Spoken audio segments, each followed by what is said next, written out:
नमस्ते सबैजनालाई। Last week B1 B2 भिजाको बारेमा एउटा नयाँ नियम आएको छ।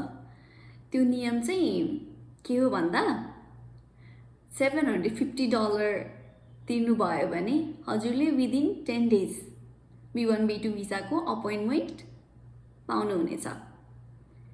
त्यो त हो हेडलाइन। त्यसको बारेमा डिटेल जानकारी म आज हजुरहरूलाई दिनेछु।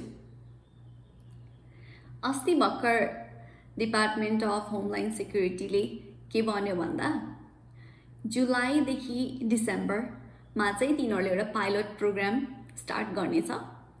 कुन कुन कन्सुलेटमा त्यो पनि अहिले डिसाइड भएको छैन।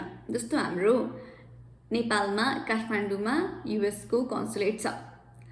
त्यो कन्सुलेट त्यो लिस्टमा पर्छ पर्दैन त्यो हामीलाई अहिले थाहा छैन।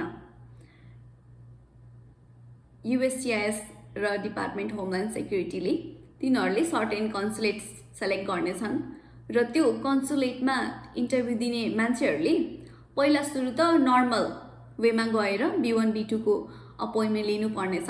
त्यसपछि चाहिँ त्यहाँ एउटा क्वेसन पपअप हुनेछ। त्यहाँ चाहिँ तिनीहरूले के सोध्छन् भन्दा के हजुरहरू $750 तिरेर विदिन 10 डेज अपोइन्टमेन्ट चाहनुहुन्छ त, त्यस्तो केही सोधिन्छ र हजुरले त्यसमा यस सेलेक्ट गर्नुभयो भने विदिन 10 मिनटमा हजुरहरूले $750 पे गर्नुपर्नेछ। त्यसपछि हजुरहरूलाई विदिन 10 डेजको केही स्लटहरू देखाउनेछ र हजुरहरूले सेलेक्ट गर्नुपर्नेछ। सुन्दा चाहिँ खुसीको खबर जस्तो लाग्छ, तर त्यो अपोइन्टमेन्टको मात्रै कुरा हो। त्यो भिजा पाउने नपाउने त्यसमा केही पनि छैन।